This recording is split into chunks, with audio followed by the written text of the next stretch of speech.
Hello there. My name is Christopher Miss. You may recognize me as semi-pro cup stacker and former contestant on season 39 of MasterChef. Now, I'm so grateful for Nathan Taylor inviting me out here so that I can talk to you about my favorite pastime, hall activities. Let's tune in. So, every good hall activity needs a theme. There's 3 different themes that you could do. For the social event, it's mainly focused on people building community. It's an opportunity so your hall can get together, hang out, maybe eat some cookies. It's a way to get people involved and getting to know each other. Now for an educational, what it's mainly focused on is that you need to teach your hall something. Whether it be you guys just watching a documentary, whether it be doing a how-to, or even just going to Convo or different things like that. Now for a spiritual event, what that's going to be, you and your hall learning more and growing together in Christ. So you could do that again through convocation, through Bible study, so that they can all grow together in not just social community, but a spiritual community. Oh my gosh, it's getting smaller. I can't, Know why you couldn't hear me? Because I was in the box. You gotta think of something that blows their minds. And the only way that you're gonna do that is by thinking outside the box. By going the extra mile. By doing the thing that no other RA has done before. And that's your job. That's your opportunity. It's Chris Mass indeed. One of the most important things that you need to remember is to ask your residents about the hall activity that you're putting on. Don't just go around and say, oh, my residents will love Super Smash Bros. Because in reality, maybe they hate it. Maybe your group of 18 to 20-year-old guys are really into Gossip Girl. You need to make sure that you adjust your hall activity to whatever their interests are so that you can get the maximum amount of people there and everyone can have a fun time. You have a $20 budget in which you can do whatever you want with that budget. So that means if you want to spend that money buying cookies, buying candy, maybe flowers, paint, whatever you want to do to make your hall activity as fun as possible, you need to take that budget and make sure that you spend it wisely. Make sure to budget accordingly or else you're going to get into some trouble.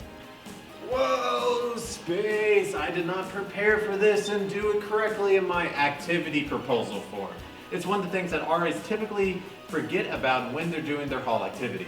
Now this is a form that you can find in OrgSync, and then from there you're able to put in all the information about your activity. That includes the date, the budget, what you're going to be getting at the activity, what you're going to be doing, and anything that the RM and RLC need to know to properly plan your activity. Now, communication is key.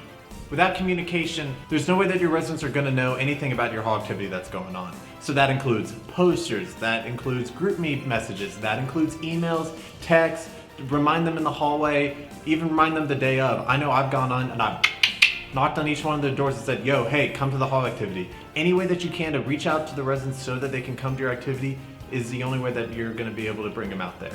Remember that. So, here's the thing. Life's hard. Life's difficult. And the same thing goes for your residents. Your residents oftentimes are not always going to be able to come to your hall activities, or they'll be busy, or they're sick or studying.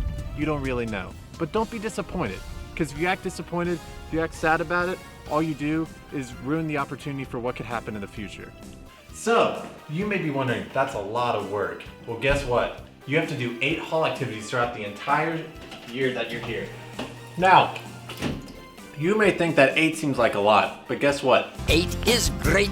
That's 8 different opportunities for you to have all your residents together, be able to talk to them, and grow in that community. I know that may seem a little complicated, but to make it easy for you, we created a very simple acronym to remember. TWABCUDA 8. What was that? That's not gonna work? So we understand that acronym is a little complicated, so we put our best scientists on the job and they came up with a better acronym to remember. It is TACODAB 8. We are ascending to new heights here in Sanford residents' life. With the best hall activities that you could possibly imagine, we're able to reach our residents in ways that no one else has done before. And I know you, yes you, can do that today.